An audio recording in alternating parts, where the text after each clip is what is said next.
Lion ಟಿವಿಗೆ ಸ್ವಾಗತ. ನಾನು ಬಸವರಾಜ್. ನೋಡಿ, ಡಿ ಕೆ ಶಿವಕುಮಾರ್ ಅವರ ಜೊತೆಯಲ್ಲಿ ಇಷ್ಟು ಶಾಸಕರಿದ್ದಾರೆ, ಅಷ್ಟು ಶಾಸಕರಿದ್ದಾರೆ. ಸಿದ್ದರಾಮಯ್ಯ ಅವ್ರ ಜೊತೆಯಲ್ಲಿ ಇಷ್ಟಿದ್ದಾರೆ, ಅಷ್ಟಿದ್ದಾರೆ. ಡಿಸೆಂಬರ್ 9 ಬೆಳಗಾವಿ ಚಳಿಗಾಲದ ಅಧಿವೇಶನದ ಸಂದರ್ಭದಲ್ಲಿ ಶಾಸಕಾಂಗ ಪಕ್ಷದ ಸಭೆ ನಡೀತು. ಆ ಸಭೆಯಲ್ಲಿ ಯಾರಾದರೂ ಮಾತಾಡಬೇಕಾಗಿತ್ತು. ಹೊರಗಡೆ ನಿಂತ್ಕೊಂಡು ಓ ಅಂತ ಕೂಗುವಂಥವರು ಶಾಸಕಾಂಗ ಪಕ್ಷದ ಸಭೆಯಲ್ಲಿ ಸೈಲೆಂಟ್ ಆಗ್ತಾರೆ. ಯಾಕೆ? ಡಿ ಕೆ ಶಿವಕುಮಾರ್ ಅವರ ಬಣದ ಶಾಸಕರು, ನಾಯಕರು, ನವಯುವ ಶಾಸಕರು ಟುಸ್ ಆಗಿದ್ದಾರೆ. ಯಾಕೆ? ವಿಶೇಷ ಅಂದರೆ ಆ ಒಂದೂವರೆ ಗಂಟೆಗಳ ಕಾಲದ ಮಹತ್ವದ ಶಾಸಕಾಂಗ ಪಕ್ಷದ ಸಭೆ ನಡೆಯೋಕ್ಕೂ ಮುಂಚೆ ಯತೀಂದ್ರ ಸಿದ್ದರಾಮಯ್ಯ ಅವರು ಒಂದು ಪಲ್ಸ್ ಚೆಕ್ ಮಾಡಿದ್ರು. ಪೂರ್ಣಾವಧಿಗೆ ನಮ್ಮ ತಂದೆಯವರೇ ಮುಖ್ಯಮಂತ್ರಿ ಆಗಿರ್ತಾರೆ ಅನ್ನೋ ಹೇಳಿಕೆ ಕೊಟ್ಟರು. ಆ ಹೇಳಿಕೆಗೆ ಸುಮಾರು ಜನ ಮಾತಾಡಿದ್ರು. ಇಕ್ಬಾಲ್ ಹುಸೇನ್ ಸೇರಿದಂತೆ, ಮಾಗಡಿ ಬಾಲಕೃಷ್ಣ ಅವರು ಸೇರಿದಂತೆ ಸಾಕಷ್ಟು ಜನ ಮಾತಾಡಿದ್ರು. ಹೈಕಮಾಂಡ್ ಕೆಲಸನ ಹೈಕಮಾಂಡ್ ಮಾಡುತ್ತೆ, ಯತೀಂದ್ರ ಅವ್ರು ಮಾಡೋದು ಬೇಕಿಲ್ಲ ಅಂತ. ಅರೆ, ಒಬ್ಬ ಮಾಗಿದ ನಾಯಕನ ರೀತಿಯಲ್ಲಿ, ಯಾಕಂದರೆ ಈಗಷ್ಟೇ ಅವರು MLC ಆಗಿದ್ದಾರೆ ಯತೀಂದ್ರ ಅವರು, ರಾಜಕೀಯಕ್ಕೆ ಅಂತ ಬಂದಮೇಲೆ ರಾಜಕೀಯನೇ ಮಾಡಬೇಕು, ರಾಜಕೀಯನೇ ಮಾತಾಡಬೇಕು ಅನ್ನುವಂತಹ ಮಾತನ್ನು ಹೇಳಿದ್ರು. ಅದು ಒಂದು ಕಡೆ.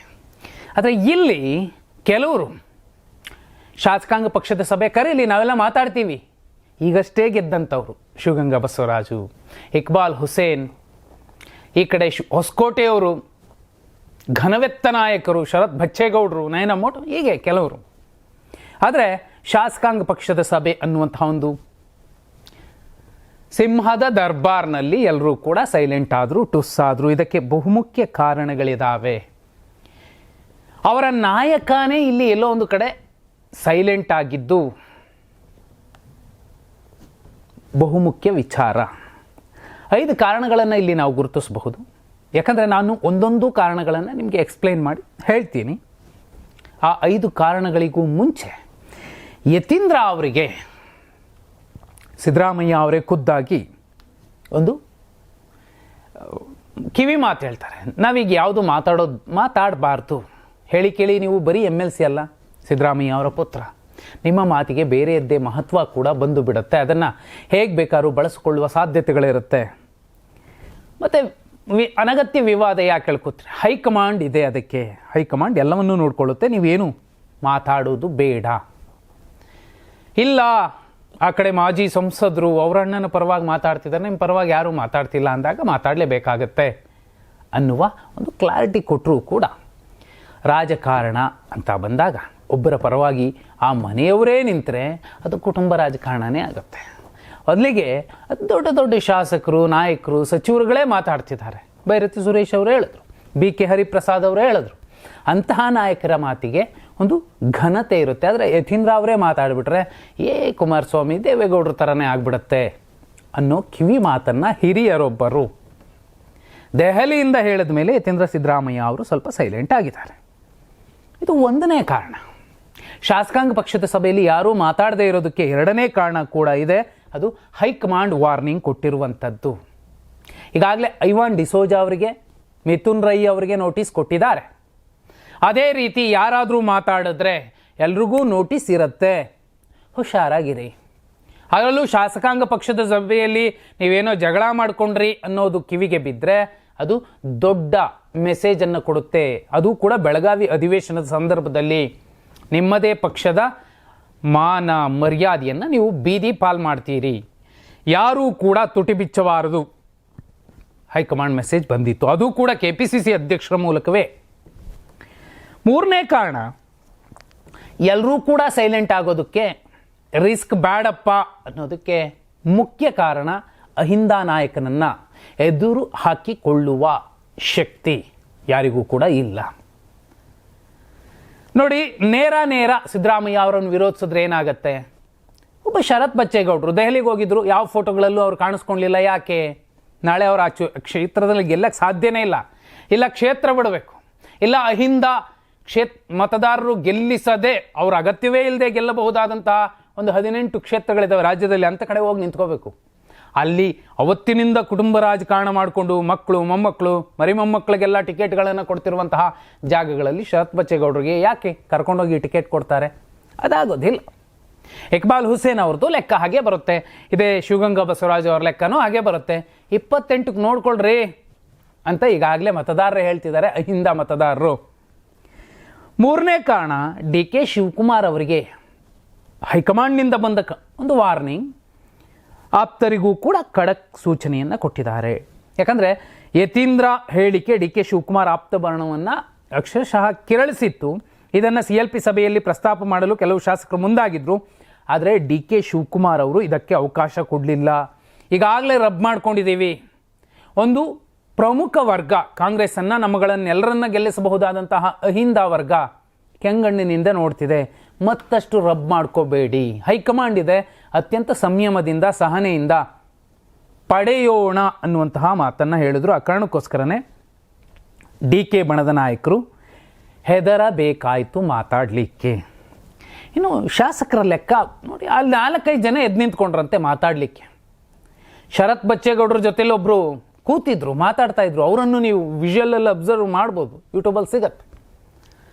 ನಾನು ಅಹಿಂದ ಹುಡುಗ ಸಿದ್ದರಾಮಣ್ಣ, ಡಿ ಕೆ ಶಿವಕುಮಾರ್ ಅಣ್ಣ ಅಂತ ಎಲ್ಲ ತೆಲುಗು ಡೈಲಾಗ್ಗಳನ್ನು ಹೊಡೆಯುವಂತಹ ಢೋಂಗಿ ಅಹಿಂದಾಸ್ ಅಂತ ಹೇಳಿಕೊಂಡು ಓಡಾಡುವಂತಹ ಒಬ್ಬ ನವ ಯುವ ಶಾಸಕ ಕೂಡ ಡಿ ಕೆ ಬಣದಲ್ಲಿ ಗುರುತಿಸ್ಕೊಂಡು ಡಿ ಕೆ ಶಿವಕುಮಾರ್ ಅವರಿಗೆ ಪರೋಕ್ಷವಾಗಿ ಬೆಂಬಲಿಸುವ ಶಪಥಗಳನ್ನು, ಆಣೆ ಪ್ರಮಾಣಗಳನ್ನು ಮಾಡ್ಕೊಂಡು ಓಡಾಡ್ತಿರುವಂಥವರು ಹಳೆ ಮೈಸೂರು ಭಾಗದ ಶಾಸಕರು, ಡೈಲಾಗ್ ಕಿಂಗ್ ಶಾಸಕರು. ಅವರು ಕೂಡ ಡಿ ಕೆ ಬಣದಲ್ಲಿ ಗುರುತಿಸ್ಕೊಂಡಿದ್ರು. ಆ ಶಾಸಕರ ಸಂಖ್ಯೆ ಎಷ್ಟಿತ್ತು? ಡಬಲ್ ಡಿಜಿಟ್ ಆಗಲೇ ಇಲ್ಲ, 7-8-9 ಜನ ಅಷ್ಟೇ.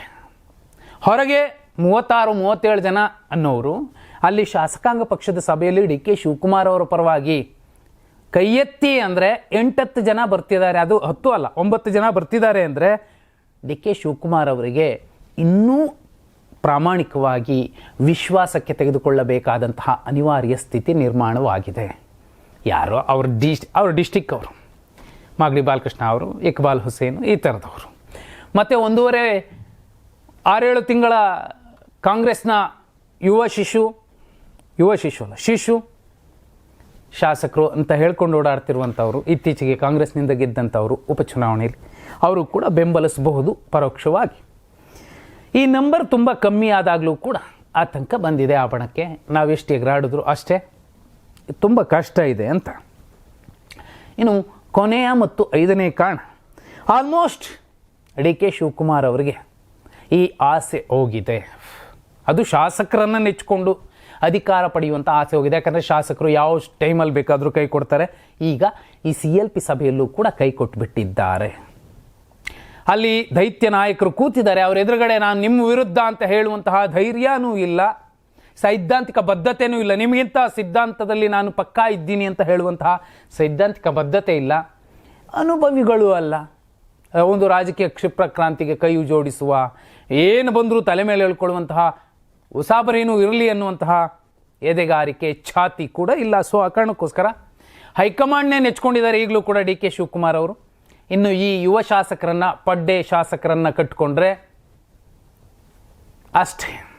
ಸೊ CLP ಮೀಟಿಂಗ್ನಲ್ಲಿ ಡಿ ಕೆ ಶಿವಕುಮಾರ್ ಅವರ ಬಣ ಸೈಲೆಂಟ್ ಆಗಲಿಕ್ಕೆ ಅಥವಾ ಹೆದರಲಿಕ್ಕೆ ಹೈಕಮಾಂಡ್ ಒಂದು ಮುಖ್ಯ ಆದರೆ, ಇಲ್ಲಿನ ಲೋಕಲ್ ಹೈಕಮಾಂಡ್ ಅನ್ನುವಂಥ ಅಹಿಂದ ನಾಯಕನ ಪ್ರಭಾವಳಿ ಕೂಡ ಮುಖ್ಯ ಆಗಿದೆ. ಅವರ ಎದುರುಗಡೆ ಮಾತಾಡುವಂತಹ ಧೈರ್ಯ, ಎದೆಗಾರಿಕೆ ಇವರಿಗಿಲ್ಲ. ಸೊ ಡಿ ಕೆ ಶಿವಕುಮಾರ್ ಅವರು ಇಂತಹ ಪಡ್ಡೆ ಶಾಸಕರನ್ನು ಕಟ್ಟಿಕೊಂಡರೆ ಪಟ್ಟ ಸಿಗೋದು ಡೌಟ್.